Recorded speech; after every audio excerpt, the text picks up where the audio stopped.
Hello friends, welcome to the success Kendra. Friends देखिए, आज इस वीडियो में हम लोग 69th बीपीएससी पीटी एग्जाम 2023 के लिए एडुटेरिया का ऑफलाइन टेस्ट सीरीज नंबर 3 को कवर करेंगे। इससे पहले हमने ऑफलाइन टेस्ट सीरीज नंबर 1 और 2 को कवर कर लिया था। अगर आपने नहीं देखा है तो देख लीजिएगा, लिंक आपको डिस्क्रिप्शन बॉक्स में मिल जाएगा। यह जो टेस्ट सीरीज है यह ऑफलाइन चलाया जा रहा है एडुटेरिया के सेंटर पर। तो अगर आपने सेट नंबर 1 यानी कि टेस्ट नंबर 1 और 2 को नहीं देखा है तो ज़रूर देख लीजिएगा। चैनल को सब्सक्राइब कर लीजिए और फ्रेंड्स जो बेल आइकन है, घंटी का निशान है, उसको जरूर दबा लीजिएगा ताकि जब भी 69th बीपीएससी से संबंधित कोई भी इंपॉर्टेंट वीडियो अपलोड किया जाए तो उसका नोटिफिकेशन सबसे पहले आपके पास पहुंच जाए। तो चलिए फ्रेंड्स, बिना देरी किए हुए सेशन आज के स्टार्ट करते हैं। पहले प्लीज़ वीडियो को लाइक कर दीजिए और जब सेशन समाप्त होगा तो इसे कम से कम एक ग्रुप में ज़रूर शेयर कर दीजिएगा। फ्रेंड्स, जैसे मैंने आपको बताया कि आज इस वीडियो में हम लोग 69th बीपीएससी पीटी एग्जाम 2023 के लिए एडुटेरिया का जो ऑफलाइन टेस्ट सीरीज चलाया जा रहा है उसके टेस्ट नंबर हम लोग 3 को कवर करेंगे। पहला प्रश्न पढ़ेंगे कि गंगई कोंड चोलपुरम नामक नई राजधानी का निर्माण किस चोल शासक के द्वारा किया गया था। देखिए, अगर आप आंसर जानते हैं तो आंसर कमेंट बॉक्स में देकर के बताते चलेंगे। गंगई कोंड चोलपुरम नामक नई राजधानी का निर्माण जो है यह किस चोल शासक के द्वारा किया गया था। राइट आंसर इसका ऑप्शन नंबर बी हो जाएगा, राजेंद्र प्रथम। अच्छा, अगर हम बात करें चोल राजवंश का संस्थापक कौन था तो विजयालय था। क्लियर है, राजेंद्र प्रथम जो है इसी के शासनकाल में चोल साम्राज्य का सर्वाधिक विस्तार हुआ था। बंगाल के पाल शासक महिपाल को पराजित करने के बाद राजेंद्र प्रथम ने गंगई कोंड चोल, यहाँ मैं लिख देता हूँ, गंगई कोंड चोल नामक उपाधि जो है धारण किया था। किसने? राजेंद्र प्रथम ने। और इसने अपनी नवीन राजधानी गंगई कोंड चोलपुरम में यहाँ पर जो है एक चोल गंगम नामक जो है एक विशाल तालाब का निर्माण करवाया था। तो अगर पूछ लिया जाए कि चोल गंगम नामक विशाल तालाब का निर्माण किसने करवाया था अपनी राजधानी गंगई कोंड चोलपुरम में, तो राजेंद्र प्रथम, ध्यान रखेंगे। अच्छा, ये जो राजराज प्रथम है इसने तंजौर में राजराजेश्वर, जिसको कि बृहदेश्वर मंदिर भी कहा जाता है, राजराजेश्वर मंदिर या फिर कहिए बृहदेश्वर मंदिर का निर्माण करवाया था। किसने? राजराज प्रथम ने। चलिए दूसरा प्रश्न करेंगे, मिलान करना है। एक तरफ युद्ध है, दूसरी तरफ संबंधित वर्ष है। पानीपत की लड़ाई कब हुई थी? 1526 में। किसके बीच? तो बाबर और इब्राहिम लोदी के बीच। इसमें बाबर की जीत हुई थी। खानवा की लड़ाई कब हुई थी? खानवा की लड़ाई 1527 में हुई थी, बाबर और राणा सांगा के मध्य में। इसमें भी बाबर जीत गया था। कन्नौज की लड़ाई या फिर कहिए बिलग्राम का युद्ध, एक ही बात है, कन्नौज का युद्ध या बिलग्राम का युद्ध, यह कब हुआ था? तो फ्रेंड्स यह 1540 में हुआ था, शेर खां और हुमायूं के मध्य। ठीक है, इसमें शेर खां जीत गया था, शेरशाह सूरी जीत गया था। चलिए थोड़ा सा जल्दी में कवर करेंगे अन्यथा वीडियो काफ़ी लंबी हो जाएगी। ठीक है, तो सपोर्ट करिएगा। देखिए तीसरा प्रश्न है कि दिल्ली सल्तनत का वास्तविक संस्थापक कौन था। वैसे तो दिल्ली सल्तनत की स्थापना जो है यह कुतुबुद्दीन ऐबक ने किया था, लेकिन इसका वास्तविक संस्थापक जो था यह इल्तुतमिश है। Option number B right answer हो जाएगा, इल्तुतमिश। क्लियर, दिल्ली सल्तनत का वास्तविक संस्थापक कौन था? इल्तुतमिश था। क्लियर, चलिए। और देखिए यह इसलिए था कि क्योंकि उसने दिल्ली सल्तनत की सैन्य, आर्थिक, कृषि और मुद्रा व्यवस्था में महत्वपूर्ण सुधार करते हुए दिल्ली सल्तनत की मजबूत नींव रखी थी। नेक्स्ट क्वेश्चन है कि निम्नलिखित में से कौन सा कथन बलवन के संदर्भ में सही नहीं है। देखिए यहाँ पर नहीं पूछा गया है। बलवन जो था यह गुलाम वंश का शासक था। बलवन ने रक्त एवं लौह की नीति अपनाई थी, बिल्कुल सही है।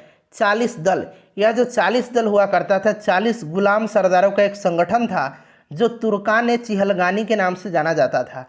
इल्तुतमिश ने जो है इसे संगठित किया था और इसका दमन किया था बलवन ने, बिल्कुल करेक्ट है। उसने ईरानी त्यौहार नौरोज़ को दरबार में आरंभ करवाया था, ये भी सही दिया गया है। ठीक है फ्रेंड्स, ध्यान रखेंगे। और इसने राज दरबार में, बलवन ने राज दरबार में सिजदा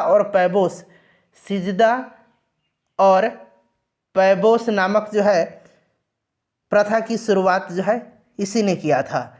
चलिए, तो ये भी सही दिया गया है। तो सारा का सारा सही है, इसमें से गलत कोई भी नहीं है। तो ऊपर एक में से कोई नहीं, राइट आंसर हो जाएगा। चित्तौड़ पर किस शासक के समय अलाउद्दीन खिलजी ने आक्रमण किया था?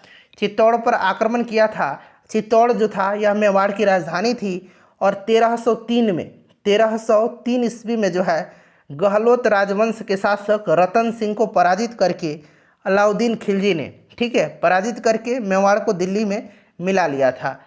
राइट आंसर इसका हो जाएगा Raja Ratan Singh. Option number C correct answer हो जाएगा। ठीक है, चलिए नेक्स्ट क्वेश्चन है कि घरी कर, गृह कर इसको कहा जाता है, लगाने वाला दिल्ली का प्रथम सुल्तान कौन था।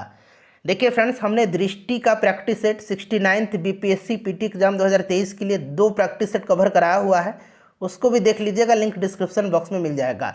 घटना चक्र मैंने हिस्ट्री करा दिया है, पूरे बिहार के इतिहास को घटना चक्र में जितने भी प्रश्न अब तक बीपीएससी में पूछे गए हैं उनको मैंने बिहार के इतिहास के प्रश्नों को कवर करा दिया है, देख लीजिएगा।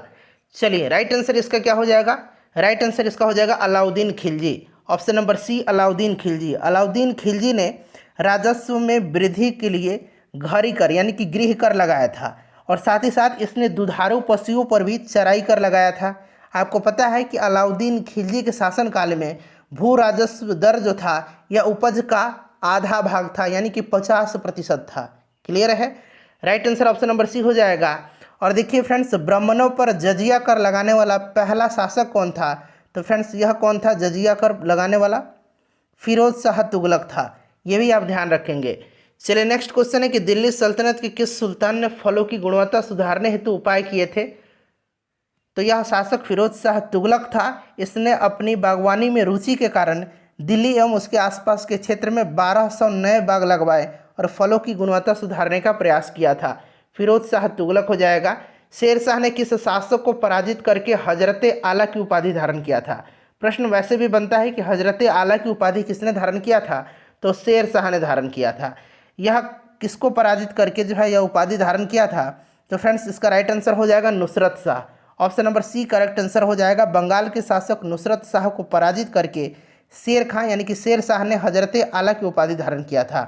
और 1539 में जो चौसा का युद्ध हुआ था, चौसा का युद्ध में इसने जो है किसको हराया था, तो फ्रेंड्स हुमायूं को हराया था। और इस युद्ध के उपरांत इसने शेर शाह की उपाधि धारण किया था।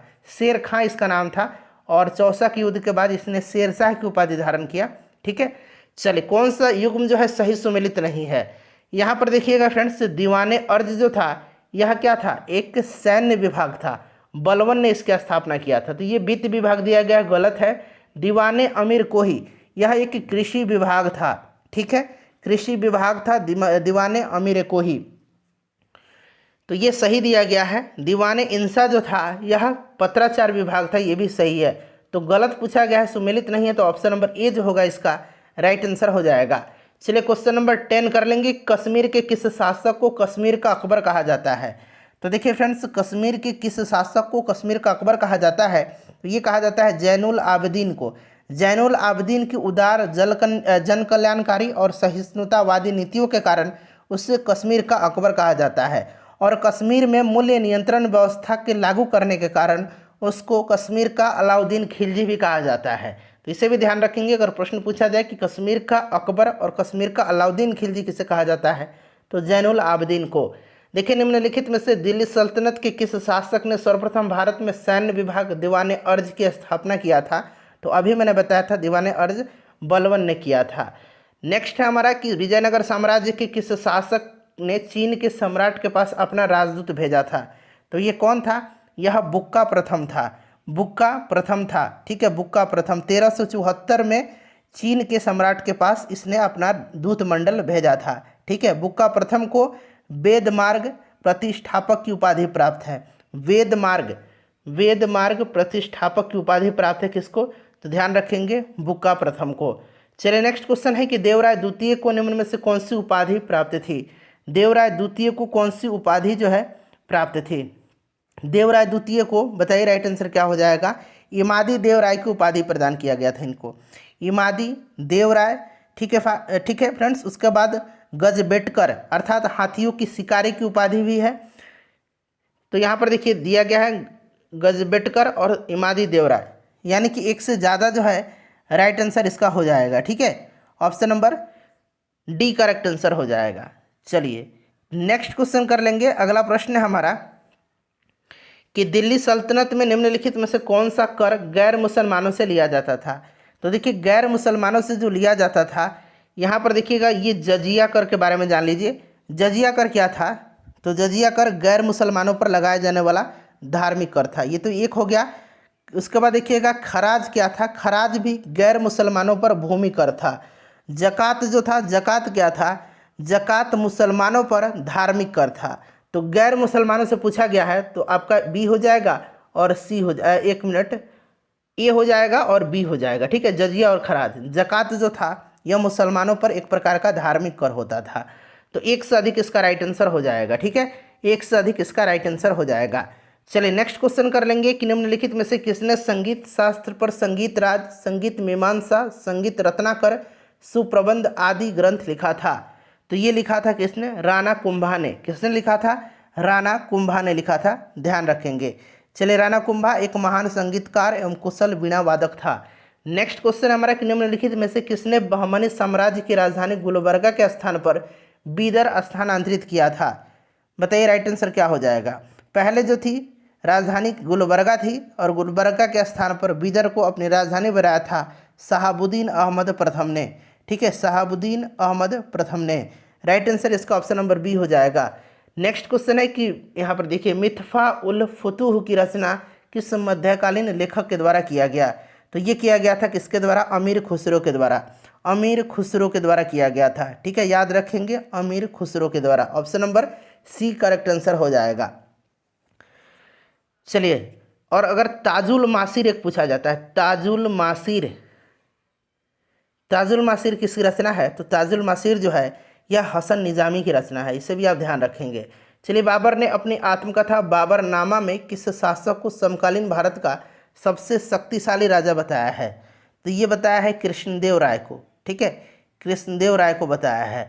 और ये बाबर ने अपनी आत्मकथा जो है यह लिखा था किस भाषा में?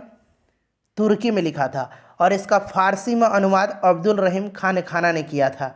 ठीक है, याद रखेंगे, कृष्णदेव राय हो जाएगा राइट आंसर। अकबर के दरबार में, देखिए अकबर के दरबार में आने वाला पहला अंग्रेज व्यक्ति कौन था इसमें से? अकबर के दरबार में जो है सबसे पहले रॉल्फ फिंच आया था।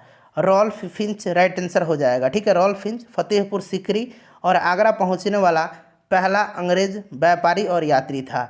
चलिए नेक्स्ट क्वेश्चन कर लेंगे, क्वेश्चन नंबर 20। देखिए फ्रेंड्स, क्वेश्चन नंबर 20 यहाँ से हमारा हिंदी में, अकबर द्वारा मजहरनामा नामक घोषणा पत्र किस वर्ष जारी किया गया था? देखिए 1579 में जो है मजहरनामा की घोषणा अकबर ने किया था। 1579 हो जाएगा। हुमायूं द्वारा लड़े गए निम्नलिखित युद्धों में से सबसे बाद में कौन सा है? सबसे बाद में पूछा गया है। सबसे बाद में जो है इसमें से हो जाएगा आपका, बताइए राइट आंसर। इसमें से अगर हम बात करें तो सबसे बाद में आपका हो जाएगा कन्नौज या बेलग्राम का युद्ध, जो कि 1540 में हुआ था। चौसा का युद्ध कब हुआ था? 1531 में हुआ था, 1539 में हुआ था। देवरा का युद्ध जो है ये 1531 में हुआ था। ठीक है, सबसे बाद में जो है यह ऑप्शन नंबर बी हो जाएगा। किस मुगल शासक का मकबरा भारत में स्थित नहीं है? भारत में स्थित नहीं है किसका मकबरा? देखिए हुमायूं का जो है भारत में है बिल्कुल। ठीक है, जहांगीर का इसका कहाँ पर है बताइए? लाहौर में है। मैंने तरीका भी आपको बताया हुआ था। जहांगीर का लाहौर में, जहाँ गिरा वहाँ क्या होगा? जहाँ पर गिरेंगे वहाँ पर लहू निकल जाएगा, ब्लड निकल जाएगा। तो जहाँ गिरा वहाँ लहू निकल गया, तो लहू से लाहौर याद रखेंगे। हुमायूं, हुमायूं का दिल्ली में है। हुमायूं, माँ आ रहा है ना, माँ का दिल कितना आपका उदार होता है, ऐसे रिलेट करके याद रखेंगे। दिल्ली में है। बाबर का बाबुल, बाबर, बाबुल, काबुल, इस तरह से याद रखेंगे। तो बाबर का काबुल में है। और यहाँ पर देखिएगा जहांगीर का जो है ये कहाँ पर है? लाहौर में है। ठीक है, तो उपरोक्त में से एक से अधिक हो जाएगा, ऑप्शन नंबर डी। चलिए उसके बाद देखिए, औरंगजेब के समय किस जाट विद्रोही नेता ने अकबर के मकबरे को लूटा था? ये लूटा था चूरामन ने। किसने? चूरामन ने लूटा था। ठीक है, चलिए उसके बाद नेक्स्ट क्वेश्चन है हमारा। यहाँ पर देखिएगा कि शेर शाह के भू राजस्व व्यवस्था के संबंध में निम्नलिखित में से क्या सही है? यहाँ से आंसर आपको चुन करके बताना है कि सही कौन सा है। तो वीडियो को पॉज कर लीजिए और एक बार देख लीजिए, मैं सीधे आंसर बता देता हूँ। ये चारों के चारों स्टेटमेंट सही दिए गए हैं, इसीलिए ऑप्शन ए राइट आंसर हो जाएगा। 1, 2, 3 और 4 क्लियर है। चलिए, अकबर द्वारा किए गए कार्यों का सही क्रम, कालानुक्रम कौन सा है? सही क्रम आपसे पूछा गया है, बताइए। तो यहाँ पर देखेंगे राइट आंसर ऑप्शन नंबर इसका सी हो जाएगा। दास प्रथा का अंत जो है अकबर ने 1562 में किया था। तीर्थ यात्रा कर की समाप्ति किया था 1563 में। जजिया कर की समाप्ति किया था 1564 में। और दहसाला जो प्रणाली है इसको लागू किया था 1582 में। तो ये वाला क्रम जो है सही दिया गया है। मजहर की घोषणा मैंने बताया था 1579 में किया था। चलिए उसके बाद देखिएगा कि मुगल मनसबदारी व्यवस्था में 2 अस्पा और सिंह अस्पा प्रथा किसने शुरू किया था। तो फ्रेंड्स यह प्रथा जो है शुरू किसने किया था, बताइए राइट आंसर। यह प्रथा जहांगीर ने शुरू किया था, जहांगीर ने शुरू किया था। ठीक है फ्रेंड्स, चलिए नेक्स्ट क्वेश्चन है हमारा कि अकबर ने किसकी अध्यक्षता में अनुवाद विभाग की स्थापना किया था। तो ये फैजी की अध्यक्षता में, फैजी की अध्यक्षता में जो है इसने अनुवाद विभाग की स्थापना किया था। चलिए, और गणित का जो पुस्तक है लीलावती, इसी का फारसी में अनुवाद फैजी के द्वारा किया गया था। फैजी राइट आंसर हो जाएगा। उसके बाद चलिए 28 नंबर क्वेश्चन है हमारा कि निम्न में से कौन सा युग्म सही सुमेलित नहीं है। यहाँ पर सुमेलित नहीं है। देखिए गुरु अंगद जो हैं इन्होंने गुरुमुखी लिपि की शुरुआत की थी, सही है। गुरु अर्जुन देव आदि ग्रंथ का संकलन किया था। गुरु गोविंद जी पाहुल प्रथा की शुरुआत जो है इन्होंने किया था। तो उपरोक्त में से कोई नहीं राइट आंसर हो जाएगा, क्योंकि सारे के सारे क्या हैं, सुमेलित हैं। उसके बाद देखिए शिवाजी के अष्टप्रधान में वित्त एवं राजस्व मामले किसके अधीन थे। तो फ्रेंड्स यह अमात्य के अधीन होते थे, अमात्य के अधीन होते थे। पेशवा प्रधानमंत्री हुआ करता था। ठीक है, चलिए आगे बढ़ेंगे। और ये वाक्यानविश जो होता था यह राजा के दैनिक कार्यों तथा दरबार की प्रतिदिन कार्यवाहियों का वितरण करता था। सुमंत जो होता था ये पूछा जाता है, सुमंत क्या होता था, तो ये विदेश मंत्री होता था। तो पूछा गया है कि वित्त एवं राजस्व मामले, तो ये आपका अमात्य हो जाएगा। अष्टप्रधान कहा जाता था इनका मंत्रिमंडल जो था शिवाजी का। मिलान करना है। देखिए गुलबदन बेगम, बताइएगा राइट आंसर क्या हो जाएगा। गुलबदन बेगम हुमायूं नामा है लिखा इन्होंने। उसके बाद देखिए महानंगा जो है, महानंगा ये हो जाएगा मदरसाए बेगम। ठीक है, जेबुनिशा बैतुल उल उलूम। ठीक है, और अस्मत बेगम ये आपका हो जाएगा इत्र बनाने की विधि। ठीक है, मिला लीजिए राइट आंसर 3 4 2 1 हो जाएगा। ऑप्शन नंबर ए हो जाएगा, ऑप्शन नंबर ए। चलिए उसके बाद देखिएगा कि निम्न में से किसकी नियुक्ति राष्ट्रपति द्वारा नहीं की जाती है। राष्ट्रपति के द्वारा जो है उपराष्ट्रपति की नियुक्ति नहीं की जाती है। राज्यपाल प्रसाद पर्यंत, राष्ट्रपति के प्रसाद पर्यंत पद धारण करता है, आपको पता है। प्रधानमंत्री और पूरा मंत्रिमंडल की नियुक्ति जो है राष्ट्रपति ही करता है। Option number C right answer हो जाएगा। राज्यसभा कैसे भंग होता है भाई, तो देखिए राज्यसभा भंग नहीं होता है। क्यों, क्योंकि राज्यसभा एक अस्थायी सदन है, इसका विघटन नहीं होगा। तो उपरोक्त में से कोई नहीं। उसके बाद देखिए निम्नलिखित में से कौन राज्य के नीति निर्देशक तत्वों की नीतियों में शामिल है। इसमें से शामिल कौन कौन सा है, बताइए करेक्ट आंसर क्या हो जाएगा। तो यहाँ पर जितने भी दिए गए हैं मद्य निषेध, ठीक है, घरेलू उद्योगों को बढ़ावा देना, समान नागरिक संहिता जो कि आर्टिकल 44 में है, उपयोगी पशुओं की हत्या पर रोक, ग्राम पंचायतों का प्रोत्साहन 40 में है, ग्राम पंचायत का गठन, ये सारा है। तो उपरोक्त सभी राइट आंसर हो जाएगा इसका। ठीक है, चलिए उसके बाद देखिए राज्य के नीति निर्देशक तत्व किस प्रकार के मौलिक अधिकार से भिन्न है। तो यह भिन्न क्यों है, क्योंकि निदेशक तत्व जो है, नीति निर्देशक तत्व न्यायालय में परिवर्तनीय नहीं है, जबकि मौलिक अधिकार परिवर्तनीय है। आपको पता भी है, ऑप्शन नंबर 20 का राइट आंसर हो जाएगा। चलिए उसके बाद 35 नंबर क्वेश्चन देखिए। 35 नंबर है कि भारत में राष्ट्रपति के निर्वाचक मंडल में निर्वाचक के लिए निर्वाचन मंडल के सदस्य होते हैं। तो आपको पता है कि राष्ट्रपति का जो निर्वाचन होता है उसमें निर्वाचन मंडल के जो सदस्य होते हैं ये लोकसभा के निर्वाचित, राज्यसभा के निर्वाचित और विधानसभा के निर्वाचित सदस्य होते हैं। 1 2 3 इसका राइट आंसर हो जाएगा। ठीक है, चलिए, और दिल्ली और पुडुचेरी संघराज्य क्षेत्र के भी निर्वाचित सदस्य इसमें होते हैं। नेक्स्ट क्वेश्चन है कि भारत के राष्ट्रपति को संविधान के उल्लंघन के आधार पर उससे पद के द्वारा हटाया जाता है। सिंपल सा क्वेश्चन है, करेक्ट आंसर बताइए क्या होगा। करेक्ट आंसर क्या होगा, संसद के द्वारा हटाया जाता है। ठीक है, और संसद में तो भाई लोकसभा भी आता है और राज्यसभा भी आता है, यहाँ पर एक ही नाम दिया गया है लोकसभा। चलिए, तो उपरोक्त में से कोई नहीं राइट आंसर इसका हो जाएगा। महाभियोग की प्रक्रिया जो है आपको पता है। चलिए, उपरोक्त में से कोई नहीं राइट आंसर हो जाएगा। उसके बाद देखिएगा कि भारत में द्विसदनात्मक संसद की व्यवस्था की गई है। द्विसदनात्मक व्यवस्था के संदर्भ में कौन सा तर्क सही है, यहाँ पर कौन सा तर्क इसमें सही है, बताइए करेक्ट आंसर क्या हो जाएगा। तो यहाँ पर देखिएगा, यहाँ पर जितने भी तर्क दिए गए हैं ये सारे के सारे तर्क सही हैं। समाज के सभी वर्गों और देश के सभी क्षेत्रों के समुचित प्रतिनिधित्व को सुनिश्चित करने हेतु एक सदन द्वारा लिए गए निर्णय पर पुनर्विचार हेतु, प्रथम सदन की निरंकुशता से व्यक्ति की रक्षा करने हेतु, उपरोक्त में से एक से अधिक इसका राइट आंसर हो जाएगा। राज्यसभा के संदर्भ में निम्नलिखित में से कौन सा कथन सत्य नहीं है, सत्य नहीं पूछा गया है, बताइएगा। देखिए, उपराष्ट्रपति की अनुपस्थिति में संसदीय कार्य मंत्री राज्यसभा के बैठकों की अध्यक्षता करता है, ये सही नहीं दिया गया है। ठीक है, यह सही जो है यह नहीं दिया गया है। ठीक है, चलिए आपको पता है कि उपराष्ट्रपति राज्यसभा के पदेन सभापति होते हैं। ठीक है, चलिए, और इनकी अनुपस्थिति में राज्यसभा का जो उपसभापति होता है वहीं बैठकों की अध्यक्षता करता है, न कि संसदीय कार्य मंत्री। चलिए उसके बाद देखिए, लोकसभा की कार्यवाही के संचालन के लिए अध्यक्ष यानी कि स्पीकर का चुनाव किया जाता है। तो स्पीकर का चुनाव जो होता है यह लोकसभा के सदस्यों के द्वारा ही किया जाता है। तो इनमें से कोई नहीं राइट आंसर हो जाएगा इसका। लोकसभा अध्यक्ष यानी कि स्पीकर अपने निर्णायक मत का प्रयोग करते हैं केवल कब करते हैं भाई, तो जब मत बराबर हो जाता है तब करते हैं, या किसी विषय पर पक्ष और विपक्ष के समान मत होने की स्थिति में निर्णायक मत देने का अधिकार इनको है। ठीक है, चलिए उसके बाद देखिएगा कि संसदीय कार्यवाही में स्थगन प्रस्ताव लाने का उद्देश्य क्या है।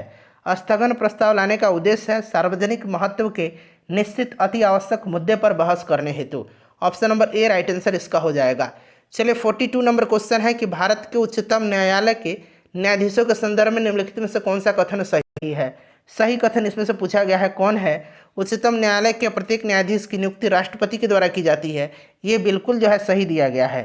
ठीक है, चलिए नेक्स्ट क्वेश्चन हमारा कि निम्नलिखित में से कौन सा उच्चतम न्यायालय के प्रारंभिक क्षेत्राधिकार के अंतर्गत आता है। प्रारंभिक क्षेत्राधिकार के अंतर्गत जो है कौन सा आता है बताइए। अब यहाँ पर देखिएगा, भारत सरकार तथा ये कि एक से अधिक राज्यों के बीच कोई विवाद ये आता है। ठीक है, परस्पर दो या अधिक राज्यों के बीच का विवाद ये भी आता है। संसद के किसी सदन अथवा राज्य विधानमंडल में हुए चुनाव पर विवाद ये नहीं आता है। ठीक है, तो राइट आंसर इसका हो जाएगा ऑप्शन नंबर बी, 1 और 2 इसका करेक्ट आंसर हो जाएगा। चलिए, ये जो है संसद के किसी सदन अथवा राज्य विधानमंडल के सदस्यों के निर्वाचन संबंधी विवाद उच्च न्यायालय के प्रारंभिक क्षेत्राधिकार के अंतर्गत शामिल किए जाते हैं। ठीक है, चलिए नेक्स्ट क्वेश्चन कर लेंगे। अगला प्रश्न हमारा कि निम्नलिखित में से कौन सा विषय भारतीय संविधान के समवर्ती सूची में है। समवर्ती सूची में इसमें से कौन सा है भाई, तो वन है। वन समवर्ती सूची में शामिल है। आपको पता है वन, वन्यजीव संरक्षण, जनसंख्या नियंत्रण, परिवार नियोजन, ये सब विषय जो है समवर्ती सूची में है। चलिए उसके बाद नेक्स्ट क्वेश्चन हमारे कि केंद्र राज्य संबंधों के संदर्भ में निम्नलिखित में से कौन सा कथन सत्य है। कौन सा कथन इसमें से सत्य दिया गया है बताइए। तो यहाँ पर देखिएगा कि राज्यपाल की भूमिका केंद्र और राज्यों के बीच सदैव ही विवाद की विषय रही है। ये भी सही है, सही कहा जा रहा है। ऐसा कहा जाता है कि जहाँ राज्यपाल होते हैं वो जो होते हैं केंद्र के आदमी होते हैं। केंद्र राज्य संबंधों से जुड़े विषयों की पड़ताल के लिए केंद्र सरकार द्वारा सरकारी आयोग का गठन किया जाता है। सही है, ये भी सरकारी आयोग ने यह सिफारिश की थी कि राज्यपालों की नियुक्ति अनिवार्य तथा निष्पक्ष होकर की जानी चाहिए। ये भी सही है, तो सारे के सारे सही हैं। उपरोक्त में से एक से अधिक इसका राइट आंसर हो जाएगा। ठीक है, चलिए नेक्स्ट क्वेश्चन कर लेंगे। अगला प्रश्न है कि ज्वालामुखी, यहाँ पर देखिएगा बैथोलिथ, डाइक, लोपोलिथ, फैकोलिथ निम्नलिखित में से किसका उदाहरण है। तो ये सभी जो हैं ये ज्वालामुखी के उदाहरण हैं। ज्वालामुखी राइट आंसर इसका हो जाएगा। ज्वालामुखी के आंतरिक स्थल रूपों के, ज्वालामुखी के आंतरिक स्थल रूपों के। चलिए उसके बाद देखिएगा कि निम्नलिखित में से इसमें से पूछा गया है कि निम्नलिखित कथनों पर विचार करें और सही इसमें से कौन सा है। समुद्री समीर रात के समय चलती है, बताइए क्या सही है। समुद्री समीर जो है या दिन के समय स्थल भाग समुद्र की अपेक्षा जल्दी गर्म हो जाते हैं, जिससे क्या होता है कि स्थल भाग में निम्न वायुदाब क्षेत्र बनता है। क्लियर है। चलिए, स्थल समीर रात्रि के समय की स्थिति में होता है। ठीक है, तो ये स्थल समय रात्रि और समुद्री समय दिन हो जाएगा। तो इनमें से कोई नहीं राइट आंसर हो जाएगा। ठीक है, चलिए उपरोक्त में से कोई नहीं होगा। सरगैसो सागर कहाँ पर स्थित है। सरगैसो सागर जो है यह कहाँ पर स्थित है, यह पूछा गया है। सरगैसो सागर कहाँ पर है बताइए। करेक्ट आंसर हो जाएगा उत्तरी अमेरिका के पूर्वी तट पर है। Option number C correct answer हो जाएगा। उत्तरी अमेरिका के पूर्वी तट पर। क्लियर है, और यह अटलांटिक महासागर में जो है सर्वाधिक लवणता वाले क्षेत्र में भी है। क्लियर। चलिए नेक्स्ट क्वेश्चन कर लेंगे। अगला प्रश्न हमारा 49 नंबर है। देखिए 49 नंबर है कि ग्रेट बैरियर और ग्रेट स्लेव लीव किस देश में। अब ग्रेट बैरियर आ गया है तो आप आसानी से बता देंगे कि कहाँ पर है, कनाडा में स्थित है। ठीक है, ग्रेट बैरियर, ग्रेट स्लेव झील कहाँ पर है, कनाडा में है। निम्नलिखित में से कौन सा इसमें से सुमेलित नहीं है। देखिए गोबी मरुस्थल कहाँ पर है। गोबी मरुस्थल जो है कहाँ पर है, गोबी बताइए कहाँ पर है। गोबी मंगोलिया और चीन की सीमा पर है। सही है। तकलामाकन जो है यह चीन में है और अटाकामा चिली में है। अटाकामा कहाँ पर है, अटाकामा जो है यह चिली में है। तो उपरोक्त सभी सुमेलित हैं, इसीलिए इनमें से कोई नहीं राइट आंसर होगा। उसके बाद देखिएगा नेक्स्ट क्वेश्चन है कि रिपीट, यहाँ पर निम्नलिखित में से कौन सा कथन सत्य है, सही है, इसमें से सही कथन को आपको बताना है। चलिए देखिए, रेपेटी असंबद्धता ऊपरी मेंटल एवं निचली मेंटल के मध्य स्थित है, सही है। गुटेनबर्ग असंबद्धता निचली मेंटल और बाह्य कोड के मध्य स्थित है, सही है। लेमन असंबद्धता बाह्य कोड और आंतरिक कोड के मध्य स्थित है, ये भी सही है। उपरोक्त में से एक से अधिक राइट आंसर होगा क्योंकि ये सारे के सारे सही हैं। चलिए उसके बाद नेक्स्ट क्वेश्चन है हमारा कि पृथ्वी के क्रस्ट में पाए जाने वाले तत्वों के प्रतिशत मान के आधार पर घटते क्रम में सजाइए।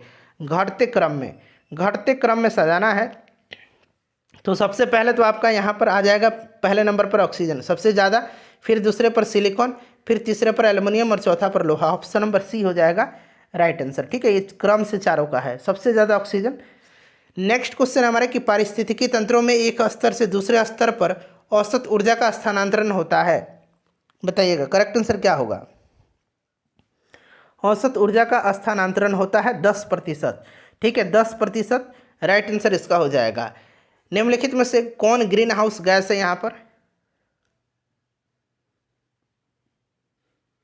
तो देखिए ग्रीन हाउस गैस कौन कौन से हैं यहाँ पर, तो इनमें से मेरे ख्याल से जो है सभी गैस जो है ये ग्रीन हाउस गैस है। Green house gas carbon dioxide, nitrous oxide, ठीक है, क्लोरोफ्लोरोकार्बन होता है, सल्फर हेक्साफ्लोराइड होता है, मीथेन होता है, हाइड्रोफ्लोरोकार्बन होता है, ठीक है। तो उपरोक्त में से एक से अधिक राइट आंसर हो जाएगा।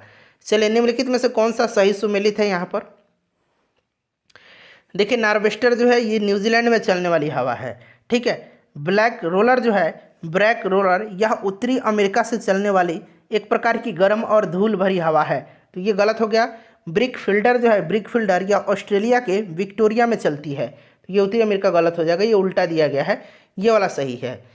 मॉन्ट्रियल अंतर्राष्ट्रीय पर्यावरण सम्मेलन का आयोजन किस वर्ष हुआ था, मॉन्ट्रियल संबंधित है ओजोन परत के संरक्षण से, 16 सितंबर 1987 को, 16 सितंबर 1987 को, ध्यान रखेंगे 16 सितंबर को इसीलिए जो है ओजोन दिवस मनाया जाता है। चलिए उसके बाद देखिएगा कि 22 दिसंबर को होता है, 22 दिसंबर को क्या होता है, 22 दिसंबर को क्या होता है बताइए। तो 22 दिसंबर के दिन दक्षिणी गोलार्ध में सबसे बड़ा दिन तथा सबसे छोटा रात होती है, ठीक है। दक्षिणी गोलार्ध में सबसे बड़ा दिन और सबसे छोटा रात होती है, तो करेक्ट आंसर इसका क्या हो जाएगा 22 दिसंबर के दिन। और अब जाइए, अब दक्षिणी गोलार्ध में, अब उत्तरी गोलार्ध में, उत्तरी गोलार्ध में सबसे बड़ी रात होती है, सबसे बड़ी रात होती है उत्तरी गोलार्ध में, सबसे बड़ी रात होती है और सबसे छोटा दिन होता है उत्तरी गोलार्ध में, सबसे बड़ी रात होती है और सबसे छोटा दिन होता है।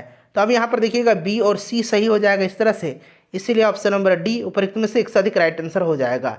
निम्नलिखित में से कौन सा आंतरिक ग्रह नहीं है, आंतरिक ग्रह कौन सा इसमें से नहीं है, बताइएगा राइट आंसर क्या हो जाएगा। आंतरिक ग्रह इसमें से कौन सा नहीं है, तो देखिए शनि नहीं है, शनि आंतरिक ग्रह नहीं है, ठीक है। ये बाह्य ग्रह आता है, बाह्य ग्रह में शनि, बृहस्पति, अरुण आते हैं, ठीक है। चलिए नेक्स्ट क्वेश्चन कर लेंगे। क्वेश्चन नंबर हमारा 59 है कि स्वतंत्रता के पूर्व भारत में सबसे पहले निम्नलिखित में से किसने निर्धनता रेखा की अवधारणा पर विचार किया था, तो ये दादा भाई नौरोजी थे।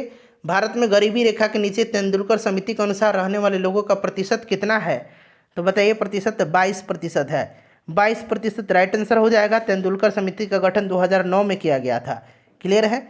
चलिए 22% हो जाएगा। उसके बाद देखिएगा कि निम्नलिखित में से किस बेरोजगारी के अंतर्गत किसी कार्य को करने के लिए उनमें आवश्यकता से अधिक श्रमिक लगे होते हैं, इसमें अतिरिक्त श्रमिकों को कार्य से हटा देने के पश्चात भी उत्पादकता में कोई कमी नहीं होती है। यह किस प्रकार का है, तो यह फ्रेंड्स प्रच्छन्न बेरोजगारी होती है, ठीक है। यह प्रच्छन्न बेरोजगारी है जिसको कि छुपी हुई बेरोजगारी कहा जाता है। इसके अंतर्गत किसी कार्य को करने के लिए उसमें आवश्यकता से अधिक श्रमिक लगे होते हैं। अगला प्रश्न है कि प्रधानमंत्री ग्रामोदय योजना का उद्देश्य क्या है। प्रधानमंत्री ग्रामोदय योजना का उद्देश्य है ग्रामीण आवश्यकताओं की पूर्ति, जैसे कि प्राथमिक शिक्षा, स्वास्थ्य रक्षण, पेयजल, आवास, ग्रामीण सड़कें इत्यादि का जो है। चलिए right answer option number A हो जाएगा। उसके बाद देखिएगा कि सार्वजनिक वितरण प्रणाली के अंतर्गत निम्नलिखित कथनों पर विचार करें और राइट आंसर यहाँ से चुन करके बताना है। देखिए सरकार इसके माध्यम से समाज के सार्वजनिक वितरण प्रणाली है, सरकार इसके माध्यम से समाज के गरीब वर्गों में खाद्यान्न का वितरण करती है, ये जो है गलत है। इसके अंतर्गत खाद्यान्न बाजार कीमत से कम कीमत पर बेचा जाता है, सही है। इसके अंतर्गत कोई भी व्यक्ति निकटवर्ती राशन की दुकान से खाद्यान्न खरीद सकते हैं, ये वाला सही दिया गया है, ठीक है, सार्वजनिक वितरण प्रणाली से। तो केवल 3 इसका राइट आंसर हो जाएगा, ठीक है। चलिए उसके बाद देखिएगा कि राष्ट्रीय खाद्य सुरक्षा अधिनियम के संदर्भ में निम्नलिखित कथनों पर विचार करें और कौन सा कथन यहाँ पर असत्य दिया गया है, बताइएगा कौन सा कथन इसमें जो है असत्य दिया गया है। तो यहाँ पर देखिए दोनों के दोनों कथन सही दिए गए हैं, कोई भी कथन असत्य नहीं है, ठीक है, कोई भी कथन इसमें से असत्य नहीं है, इसीलिए उपरोक्त में से कोई नहीं राइट आंसर होगा इसका। चलिए अगला प्रश्न करेंगे 65 नंबर। हरित क्रांति के प्रभाव के संदर्भ में निम्नलिखित कथनों पर विचार करें और इसमें से सत्य नहीं है यह आपको बताना है। बताइए सत्य नहीं है। पहला सत्य नहीं है, खाद्यान्नों की कीमत में उपयोग की अन्य वस्तुओं की अपेक्षा वृद्धि हुई, ये सही नहीं है।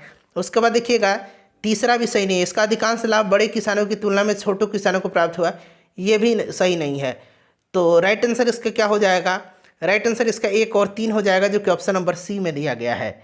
चलिए नेक्स्ट क्वेश्चन है हमारा कि भारत में किस प्रकार के कृषकों की संख्या सर्वाधिक है।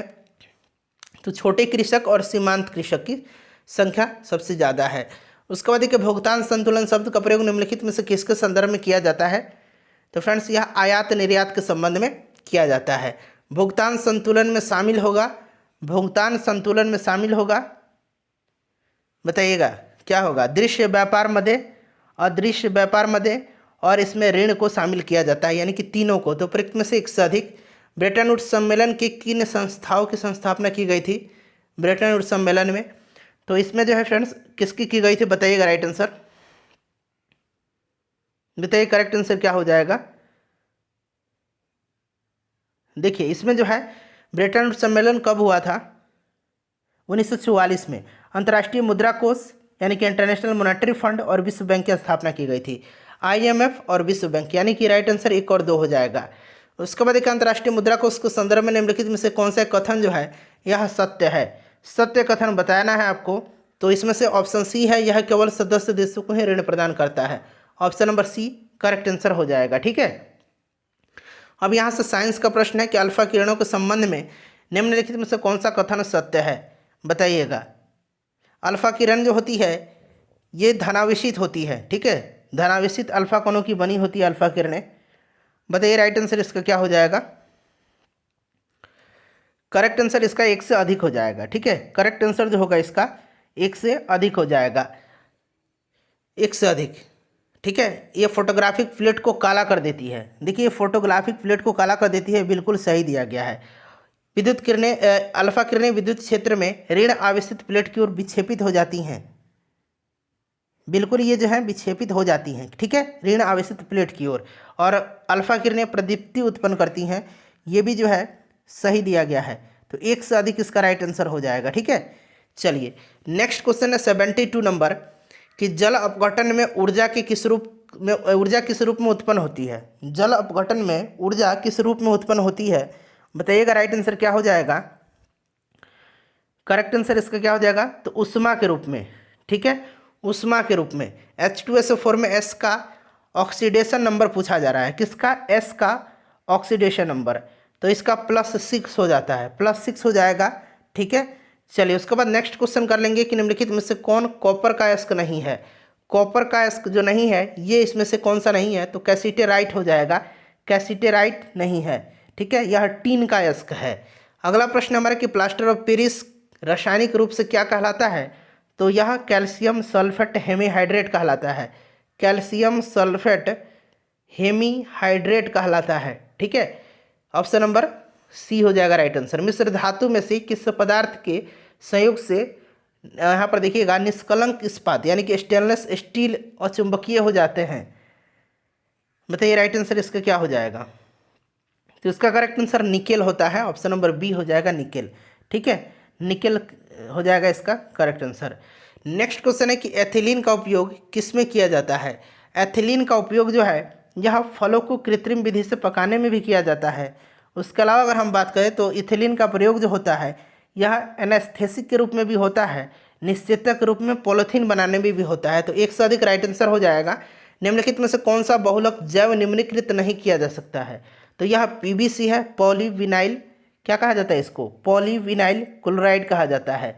ठीक है, चलिए उसके बाद देखिएगा कि सोडियम सोडियम नहीं है, सॉरी सोडियम यहाँ पर निम्नलिखित में से कौन सा कथन सही है। यहाँ पर देखिएगा कि सोडियम कार्बोनेट को बेकिंग सोडा के रूप में जाना था, ये गलत है। सोडियम बाइकार्बोनेट को बेकिंग सोडा कहा जाता है और सोडियम कार्बोनेट को धोवन सोडा कहा जाता है, तो ये दोनों का दोनों गलत है। उसके बाद देखिए सिरका में फॉर्मिक अम्ल पाया जाता है, सिरका में तो एसिटिक एसिड पाया जाता है, ये भी गलत है। कौन सा कथन सही है, तो कोई नहीं। चलो उसके बाद देखिएगा कि विलयन का पीएच मान 3 है, जब विलयन का पीएच मान 6 तक परिवर्तित होता है तो H+ आयन सांद्रण पर क्या प्रभाव पड़ेगा, तो यह 1000 गुना घट जाती है, 1000 गुना यह घट जाती है। चलो उसके बाद नेक्स्ट क्वेश्चन करेंगे, क्वेश्चन नंबर 81 है कि अमोनियम सल्फेट का रासायनिक सूत्र क्या होता है। इसका रासायनिक सूत्र जो होता है यह आपका ऑप्शन नंबर ए हो जाएगा। पारा का सामान्य नाम क्या है, पारा को क्या कहा जाता है, सामान्य नाम इसका क्या है, पारा का सामान्य नाम जो होता है इसको क्विक सिल्वर कहा जाता है। ठीक है, इंपॉर्टेंट है, ध्यान रखेंगे। निम्नलिखित में से कौन सा अवलोकन हमें यह निर्धारित करने में मदद करता है कि रासायनिक अभिक्रिया हुई है या नहीं हुई है, बताइए राइट आंसर इसका क्या हो जाएगा। तो देखिए करेक्ट आंसर जो हो जाएगा, पदार्थ की अवस्था में परिवर्तन बिल्कुल होता है, इसका रंग में परिवर्तन है, उसके बाद गैस का उत्सर्जन है, ताप में परिवर्तन है, तो गैस हो जाएगा, रंग बदलना भी हो जाएगा। ठीक है, और पदार्थ की अवस्था यानी कि स्थिति बदलना, एक से अधिक राइट आंसर हो जाएगा इसका। ठीक है, चलिए उसके बाद नेक्स्ट क्वेश्चन है कि कोयले और पेट्रोलियम के दहन से निम्नलिखित में से किसके ऑक्साइड का निर्माण होता है। तो ये ऑक्साइड का निर्माण जो होता है यह आपका N2 और S। ठीक है, राइट आंसर हो जाएगा N2 और S, option number B right answer इसका हो जाएगा। क्लियर, चलिए अम्ल वर्षा होता है, नाइट्रोजन सल्फर आपको पता है। टार्टरिक एसिड इसमें से किसका एक घटक है, टार्टरिक पाया जाता है किसमें, टार्टरिक पाया जाता है बेकिंग पाउडर में। ठीक है, टार्टरिक एसिड कच्चा आम में भी पाया जाता है, इमली में भी पाया जाता है, अंगूर में भी पाया जाता है। चलिए उसके बाद देखिएगा कि निम्नलिखित में से कौन सा एक असंतृप्त हाइड्रोकार्बन है। असंतृप्त जो है इसमें से बेंजीन हो जाएगा, बेंजीन एक असंतृप्त हाइड्रोकार्बन है, C6H6 इसका फॉर्मूला होता है, ध्यान रखेंगे आप। ठीक है,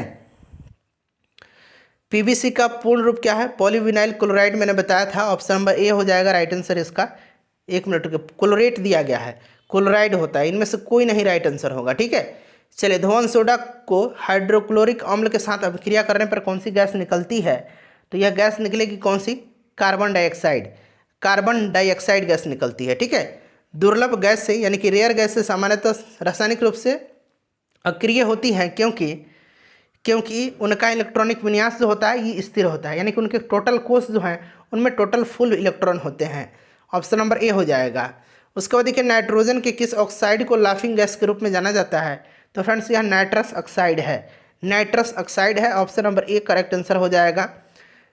92 नंबर क्वेश्चन करेंगे कि आधुनिक आवर्त सारणी के पहले और 7वें दोनों समूहों में निम्नलिखित में से कौन सा गुण परमाणु क्रमांक में वृद्धि के साथ बढ़ता है, तो ये परमाणु आकार हो जाएगा। ठीक है, परमाणु आकार हो जाएगा, परमाणु क्रमांक में वृद्धि के साथ उनके परमाणु आकार में वृद्धि होती है, परमाणु आकार हो जाएगा। अष्टक का नियम लॉ ऑफ ऑक्टेव्स किसने प्रतिपादित किया था, तो फ्रेंड्स यह न्यूलैंड्स ने किया था, आपको याद भी होगा न्यूलैंड्स का ऑक्टेव का नियम। ठीक है, अष्टक का नियम। चलो उसके बाद देखिएगा कि निम्नलिखित में से कौन सा धातु ऑक्साइड, कौन सा इसमें से धातु ऑक्साइड एक उभयधर्मी है, बताइए राइट आंसर इसका क्या होगा, बताइए राइट आंसर। जो धातु ऑक्साइड अम्ल, मतलब जो धातु ऑक्साइड है वे अम्ल और क्षार दोनों से अभिक्रिया करके लवण तथा जल बनाते हैं, उन्हें हम लोग उभयधर्मी ऑक्साइड कहते हैं।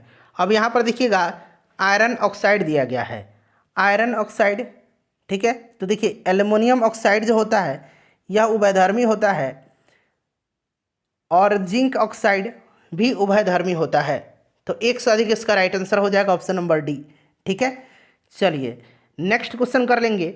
अगला प्रश्न हमारा कि किसी तत्व की परमाणु संख्या कैसे निर्धारित मतलब की जाती है, तो यह परमाणु में स्थित प्रोटॉनों की संख्या है। ठीक है, प्रोटॉनों की संख्या हो जाएगा, प्रोटॉन की संख्या, option number B right answer इसका हो जाएगा। नेक्स्ट क्वेश्चन हमारा कि निम्नलिखित में से कौन सा इसमें से जो है सही कथन है उसको चिन्हित करना है। नेपाल के साथ बिहार के 7 जिले सीमा साझा करते हैं, बताइए ये क्या सही है, सही है, ये 7 जिले सीमा साझा करते हैं। कौन कौन से, पूर्वी चंपारण, पश्चिम चंपारण, सीतामढ़ी, मधुबनी, सुपौल, अररिया और किशनगंज। झारखंड के साथ 8 जिले सीमा साझा करते हैं, ये भी सही है, रोहतास, औरंगाबाद, गया, नवादा, जमुई, बांका, भागलपुर और कटिहार। ठीक है, उत्तर प्रदेश से भी 8 लगता है और पश्चिम बंगाल से 3 जिला लगता है, तो 1 और 2 दोनों सही आंसर हो जाएगा इसका। निम्नलिखित में से कौन सा कथन सही नहीं है? सही नहीं कौन सा है बताइएगा। तो बिहार का क्षेत्रफल सही है 94,163 वर्ग किलोमीटर। बिहार के कुल भौगोलिक क्षेत्रफल का, भारत के कुल भौगोलिक क्षेत्रफल का जो है 2.86% है। बिहार के उत्तर से दक्षिण की लंबाई 483 है। ये जो है गलत है। 483 जो है यह पूर्व से पश्चिम की है, उत्तर से दक्षिण की 345 है। तो ये गलत है, ऑप्शन नंबर सी जो है सही नहीं है। निम्नलिखित में से कौन सी अक्षांश रेखा बिहार की सीमा क्षेत्र से नहीं गुजरती है? बिहार के सीमा क्षेत्र से तो ये 28 डिग्री 10 मिनट उत्तरी अक्षांश रेखा, ठीक है। चलिए उसके बाद नेक्स्ट क्वेश्चन है कि कोपेन के जलवायु वर्गीकरण के अनुसार बिहार का उत्तरी भाग किस भौगोलिक संकेतक के अंतर्गत आता है? उत्तरी पूछा गया है, तो उत्तरी जो आएगा ये CWG के अंतर्गत आता है। उत्तर बिहार CWG। कोपेन की जलवायु वर्गीकरण के अनुसार दक्षिण बिहार जो आता है ये AW में आता है। उसके बाद देखिएगा कि बिहार के निम्नलिखित भौगोलिक क्षेत्रों में से उनके निर्माण के अनुसार प्राचीन से नवीन के क्रम से जाएं। प्राचीन से नवीन, तो सबसे पहले तो खड़गपुर हो जाएगा, उसके बाद आपका कैमूर, फिर सोमेश्वर और गंगा का मैदान। 1 2 3 4 ये बिल्कुल क्रम से दिया गया है, ठीक है।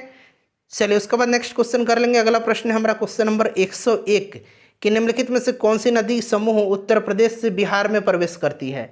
उत्तर प्रदेश से बिहार में घाघरा, गंगा, कर्मनासा।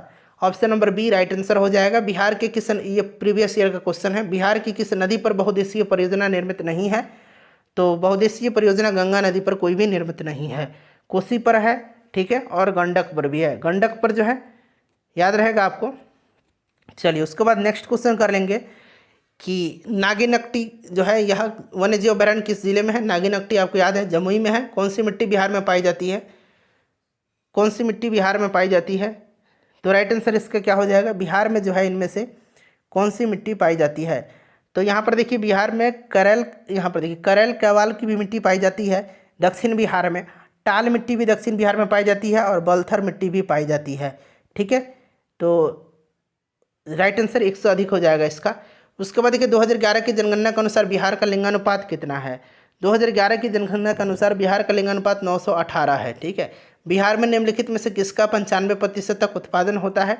तो फ्रेंड्स यह होता है पायराइट का, पायराइट का उत्पादन होता है, ठीक है, याद रखेंगे। चलिए नेक्स्ट क्वेश्चन है हमारा कि बिहार का कौन सा कृषि जलवायु क्षेत्र गन्ना उत्पादन के लिए प्रसिद्ध है?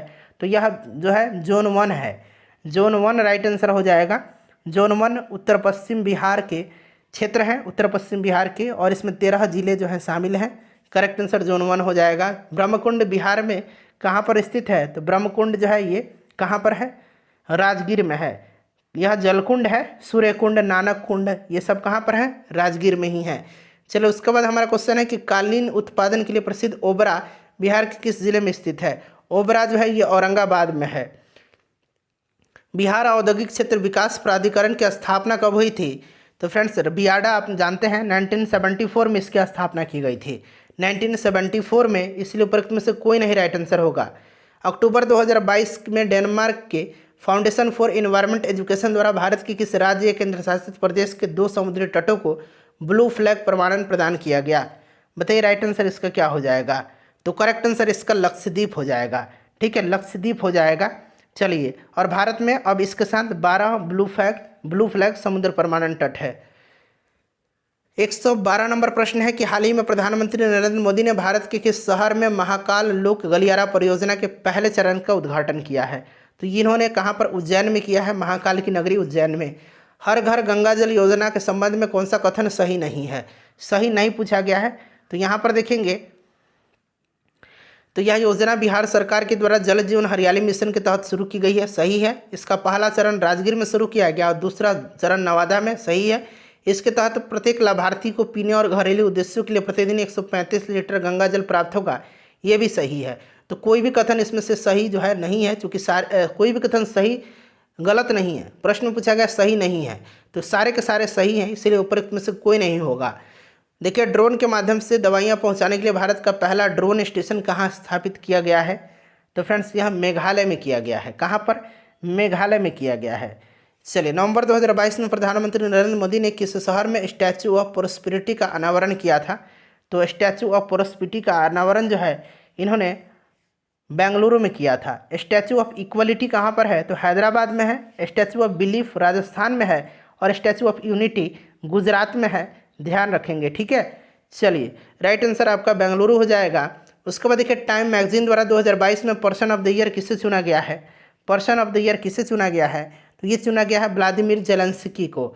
नेक्स्ट क्वेश्चन हमारा व्लादिमीर जेलेंस्की को चुना गया है। उसके बाद देखिए G20 शिखर सम्मेलन 2022 के संबंध में कौन सा कथन सही है? इसका जो है आयोजन 2022 नवंबर में इंडोनेशिया के बाली में हुआ था, ध्यान रखेंगे, सही है। इसका थीम क्या था? इसका थीम था रिकवर टुगेदर रिकवर स्ट्रॉन्गर, सही है। ब्रिटिश प्रधानमंत्री ऋषि सुनक ने UK India young professional scheme की शुरुआत की है, ये भी जो है सही दिया गया है। ठीक है, तो 1, 2, 3 जो है राइट आंसर इसका हो जाएगा। 2023 में भारत में होगा इसका आयोजन, ध्यान रखेंगे। 1, 2, 3 यानी कि उपयुक्त ऑप्शन नंबर सी हो जाएगा। पहला भारत का निजी रूप से विकसित रॉकेट नवंबर 2022 में लॉन्च किया गया है। ठीक है, इसका नाम क्या है? विक्रम एस है। आपको भी पता है इसका नाम क्या है? इसका नाम विक्रम एस है। ठीक है, स्काई रूट एरोस्पेस के द्वारा इसका निर्माण किया गया है, ध्यान रखेंगे। आंध्र प्रदेश के श्रीहरिकोटा से इसको लॉन्च किया गया। चलिए निम्नलिखित में से किसके अध्ययन हेतु चीन द्वारा पहला अंतरिक्ष आधारित टेलीस्कोप कुआफू 1 लॉन्च किया गया? तो ये सूर्य के अध्ययन के लिए गरुड़ 7th, ये 7वां संस्करण था। यह अभ्यास जो है निम्नलिखित में से कौन सा युद्धाभ्यास है? तो ये युद्धाभ्यास फ्रांस और भारत के वायुसेना के बीच का युद्धाभ्यास है। ठीक है, ऑप्शन नंबर सी हो जाएगा। चलिए 121 नंबर क्वेश्चन देखेंगे कि हाल ही में की गई नियुक्तियों के निम्नलिखित में से कौन सा सही सम्मिलित नहीं है? गिरिधर अरमाने भारत के रक्षा सचिव हैं, बताइए सही है या गलत है? पूछा गया कौन सा सही नहीं है, चूंकि सारे सही दिए गए हैं। ठीक है, तो उपरोक्त में से कोई नहीं इसका राइट आंसर हो जाएगा। चलिए देखिएगा कि फीफा अंडर 17 महिला विश्व कप के संबंध में कौन सा कथन सही है? इसमें से कौन सा कथन जो है सही है? देखिए फ्रेंड्स, राइट आंसर जो होगा इसका पहला और दूसरा हो जाएगा। मैं पहले ही बता देता हूँ, पहला और दूसरा इसका ऑप्शन नंबर ए जो होगा यह करेक्ट आंसर हो जाएगा। क्लियर है? चलिए, भारत में इसका आयोजन किया गया और भारत के 3 राज्य महाराष्ट्र, गोवा और उड़ीसा में इसका आयोजन हुआ है। ठीक है, चलिए अगला क्वेश्चन कर लेंगे। नेक्स्ट क्वेश्चन है हमारा कि निम्नलिखित में से किसे 32वां बिहारी पुरस्कार से सम्मानित किया गया है? और ये अभी अंडर 17 फीफा विश्व कप जो मैं बता रहा था, महिला विश्व कप, इसका खिताब जो है स्पेन ने कोलंबिया को हरा करके जीता था। इसमें स्पेन जीता था। ठीक है, स्पेन जीता था, यहाँ न्यूजीलैंड ने कोलंबिया को हरा करके नहीं, स्पेन ने जीता था, इसे ध्यान रखेंगे। 32वां बिहारी पुरस्कार से सम्मानित किसको किया गया है? डॉक्टर माधव हांडा को किया गया है। उसके बाद देखिए 36वां राष्ट्रीय खेल 2022 के संबंध में कौन सा कथन सही नहीं है? तो सही नहीं पूछा गया है, क्योंकि सारे के सारे कथन सही हैं इसमें से, इसलिए उपरोक्त में से कोई नहीं इसका राइट आंसर हो जाएगा। इसका गुजरात में आयोजन किया गया था, इसका शुभंकर सावज था और सर्विसेज जो इसमें मेडल टेबल में शीर्ष पर रहा था 128 पदक जीत करके। सारा का सारा जो है इसमें सही है। ठीक है, चलिए 37वां जो राष्ट्रीय खेल होगा इसका आयोजन कहाँ पर होगा? तो गोवा में होगा, इसे भी आप ध्यान रखेंगे। उसके बाद देखिए हाल ही में भारत के 50वें मुख्य न्यायाधीश के रूप में किसे नियुक्त किया गया है? तो इनका नाम आपको याद है, DY चंद्रचूड़ हैं, ये 50वें मुख्य न्यायाधीश भारत के। ठीक है, चलिए अगला प्रश्न कि हाल ही में भारत की पहली स्वदेशी परमाणु पनडुब्बी का परीक्षण किया गया है, इसका नाम क्या है? इसका नाम है INS Arihant. INS Arihant. Pro kabaddi league season 9 के संबंध में कौन सा कथन सही दिया गया है? बताइए राइट आंसर क्या हो जाएगा? तो सारे के सारे कथन जो है सही है। जयपुर पिंक पैंथर विजेता रही है। जयपुर पिंक पैंथर ने फाइनल में पुनेरी पल्टन को हराया। सीजन के सबसे मूल्यवान खिलाड़ी अर्जुन देसवाल रहे हैं, ये भी सही है। तो उपरोक्त में से 1 से अधिक इसका राइट आंसर हो जाएगा। ठीक है, पूछा गया है कि कौन सा इसमें से सही है, तो सारे के सारे इसमें से सही है। सीजन का सबसे मूल्यवान खिलाड़ी मैंने बता दिया, अर्जुन देसवाल। ठीक है, उसके बाद अगर बात करें तो इसमें जयपुर पिंक पैंथर्स ने जो है 9वें सीजन जीता है, सही है। और इसने फाइनल में जो है पुनेरी पल्टन को हराया है, ये भी सही है। चलिए राइट आंसर इसका पूछा है कौन सा कथन सही है, तो 1 से अधिक होगा मेरे ख्याल से, क्योंकि ऑप्शन में 1, 2, 3 तीनों नहीं है। चलिए उसके बाद देखिएगा कि दिसंबर 2022 में किस राज्य में भारत के पहले पैदल सेना संग्रहालय का उद्घाटन किया गया? तो ये किया गया मध्य प्रदेश में। कहाँ पर? मध्य प्रदेश के इंदौर जिले के महू छावनी में जो है किया गया। चलिए उसके बाद नेक्स्ट क्वेश्चन है 129 है कि हाल ही में किस राज्य सरकार ने 1 डिस्ट्रिक्ट 1 स्पोर्ट्स पहल की शुरुआत किया है? तो फ्रेंड्स यह किया है उत्तर प्रदेश की सरकार ने। हाल ही में बिहार का कौन सा जिला पूरी तरह से पेपरलेस घोषित किया गया है? तो यह जिला जो है कौन सा है? सहरसा है। हाल ही में भारतीय ओलंपिक संघ की पहली महिला अध्यक्ष कौन बनी है? तो फ्रेंड्स इनका नाम है पीटी उषा। पीटी उषा, ठीक है, ध्यान रखेंगे। चलो इसके बाद अगला प्रश्न कि हाल ही में किस देश को आसियान के 11वें सदस्य के रूप में स्वीकार करने की सैद्धांतिक मंजूरी मिल गई है? ये तिमोर लेस्ते, तिमोर लेस्ते या पूर्वी तिमोर, ठीक है, तिमोर लेस्ते भी याद रखेंगे, तिमोर लेस्ते या तिमोर लेस्ते या पूर्वी तिमोर, ठीक है, यह देश है। चलिए नेक्स्ट क्वेश्चन है कि नवंबर 2022 में किस राज्य के तीसरे राष्ट्रीय जनजातीय नृत्य महोत्सव 2022 का आयोजन किया गया? किस राज्य में तीसरे राष्ट्रीय जनजातीय नृत्य महोत्सव 2022 का आयोजन किया गया? तो फ्रेंड्स ये किया गया है छत्तीसगढ़ में, ठीक है। हाल ही में इटली के पहली महिला प्रधानमंत्री कौन बनी हैं? इनका नाम है Giorgia Meloni. Giorgia Meloni correct answer है, काफ़ी चर्चा में भी ये रहती हैं। हाल ही में प्रधानमंत्री नरेंद्र मोदी ने किस राज्य में मिशन लाइफ की शुरुआत किया है? तो इन्होंने किया है कहाँ पर? गुजरात में। गुजरात के केवड़िया में स्टैचू ऑफ यूनिटी के स्थल से मिशन लाइफ अभियान की शुरुआत इन्होंने किया है, ठीक है। लाइफ का मतलब होता है लाइफ स्टाइल फॉर एनवायरनमेंट। चलिए हाल ही में किसे बुकर पुरस्कार 2023 दिया गया है, 2022 दिया गया है? तो ये दिया गया है सेहान करुणा तिलक को। सेहान करुणा तिलक को दिया गया है, याद रखेंगे, द 7 मून्स ऑफ माली अल्मोड़ा के लिए। उसके बाद देखिए हाल ही में बिहार के किस जिले में केंद्रीय गृह मंत्री अमित शाह ने लोकनायक जयप्रकाश नारायण की 14 फीट ऊंची प्रतिमा का अनावरण किया है? तो ये किया है सारण में। कहाँ पर? सारण में किया है। अक्टूबर 2022 में 90वीं इंटरपोल महासभा का आयोजन कहाँ किया गया? तो ये फ्रेंड्स भारत में किया गया था, भारत के नई दिल्ली में इसका आयोजन किया गया। उसके बाद देखिएगा कि 139 नंबर है कि निम्नलिखित में से किस राज्य सरकार द्वारा आसरा पेंशन योजना की शुरुआत की गई है? आसरा पेंशन योजना तेलंगाना सरकार के द्वारा जो है स्टार्ट किया गया है। चलिए उसके बाद नेक्स्ट क्वेश्चन कर लेंगे। अगला प्रश्न है हमारा कि हाल ही में जारी पब्लिक अफेयर्स इंडेक्स 2022 के संबंध में कौन सा कथन जो है गलत है? कौन सा कथन गलत है? तो बताइए राइट आंसर क्या हो जाएगा? उपरोक्त में दिए गए सारे के सारे कथन इसमें से सही हैं, ठीक है, तो कोई भी इसमें से जो है गलत नहीं है, इसीलिए राइट आंसर हो जाएगा ऑप्शन नंबर डी। 140 प्रश्नों में अपना स्कोर बता दीजिए और वीडियो को लाइक कर दीजिए, इसको शेयर कर दीजिएगा, स्कोर कमेंट करिए अपना। तब तक मैं आपको यहाँ पर मैथ का और रीजनिंग का आंसर मैं बता देता हूँ। Correct answer option number A हो जाएगा इसका। 142 का करेक्ट आंसर 64 किलोग्राम हो जाएगा।